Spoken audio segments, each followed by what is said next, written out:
Hello and welcome back to my channel. Have you ever felt your emotions rise and fall like stormy waves, leaving you exhausted and unsure how to navigate the currents? Have you ever wondered if there is a reliable path that can guide you toward genuine calm, regardless of life's unpredictable twists and turns?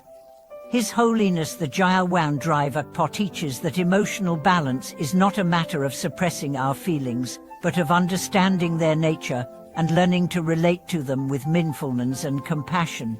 He emphasizes that every emotion, joy, sorrow, anger, or fear, carries a message about our inner world, and by receiving these messages with open curiosity rather than resistance, we discover a stable refuge within.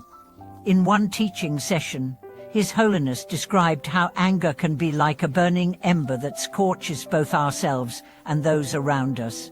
Instead of feeding the flame with more reactivity, he advised gently attending to the warmth in the chest, noticing its texture and movement, and breathing into it with kindness. Over time, this compassionate witnessing transforms the ember into a glowing coal of insight, revealing underlying fears or unmet needs that can then be addressed with wisdom.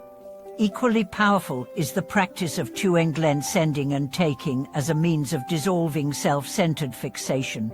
When we breathe in the suffering of others and breathe out relief, we expand our capacity to embrace difficulty without being overwhelmed.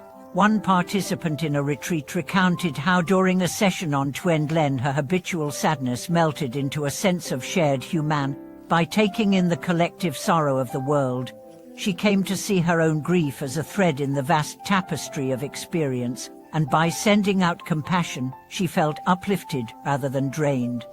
His Holiness also highlights the importance of recognizing impermanence as a stabilizing perspective.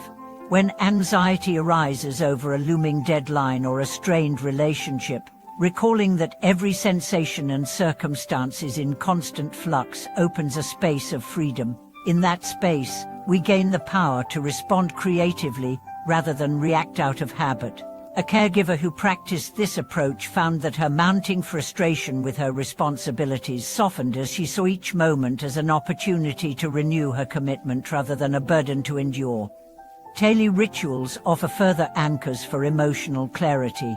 His Holiness recommends beginning each morning with a brief dedication of metta, offering the day's experiences to the welfare of all beings. This simple act aligns our intentions with compassion and reminds us that our heart is part of a greater whole.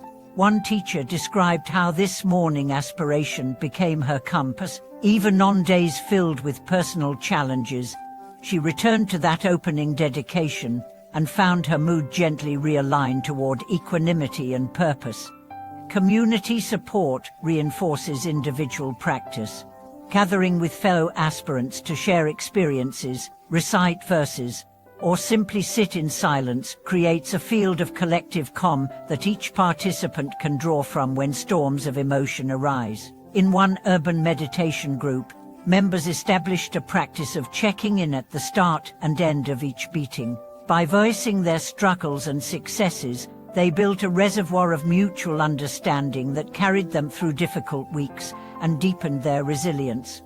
His Holiness reminds us that wisdom and compassion are inseparable. Wisdom discerns the causes of emotional affliction, while compassion offers the balm of caring response. When we cultivate both qualities in tandem, seeking to understand our inner landscape and then responding with heartfelt kindness, we create an environment in which emotional turbulence naturally subsides, revealing the clear sky of our own awakened mind.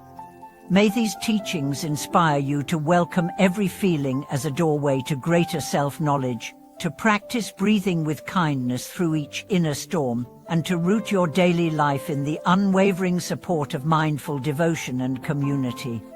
His Holiness emphasizes that our posture and physical habits profoundly influence our emotional state. He often demonstrates the simple act of sitting with a straight spine, relaxed shoulders, and open chest as a foundation for calm presence.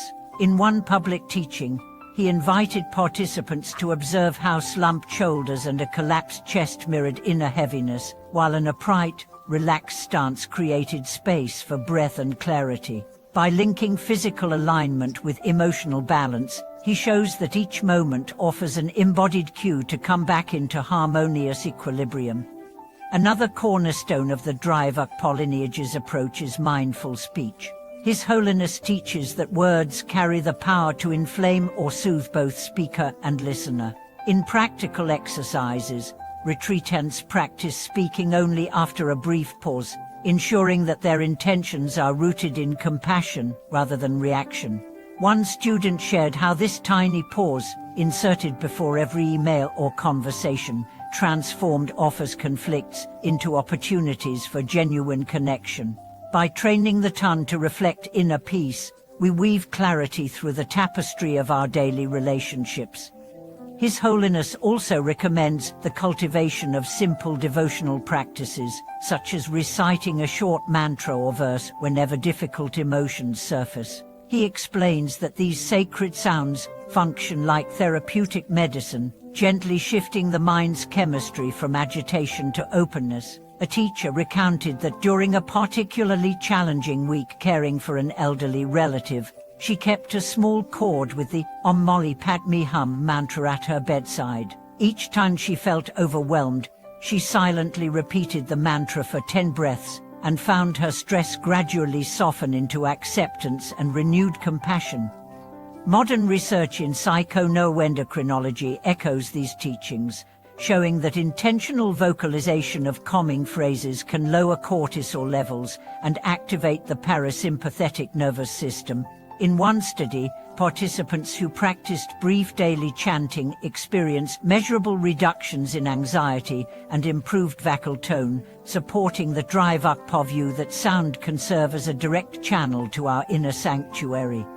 His Holiness further encourages the use of nature as a mirror for emotional resilience. He often leads guided walks in forested areas, inviting practitioners to observe the resilience of trees that bend with the wind yet remain rooted, or the calm flow of water carving its way around obstacles.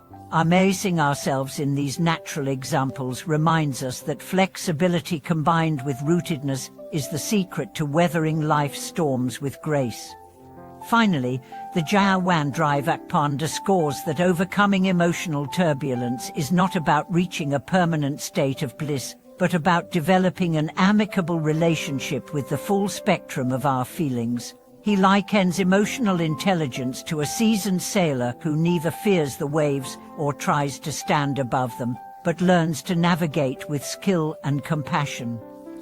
In this way, every fluctuation becomes a teacher, every challenge an invitation to deepen our practice of wakeful presence. Thank you for watching this video.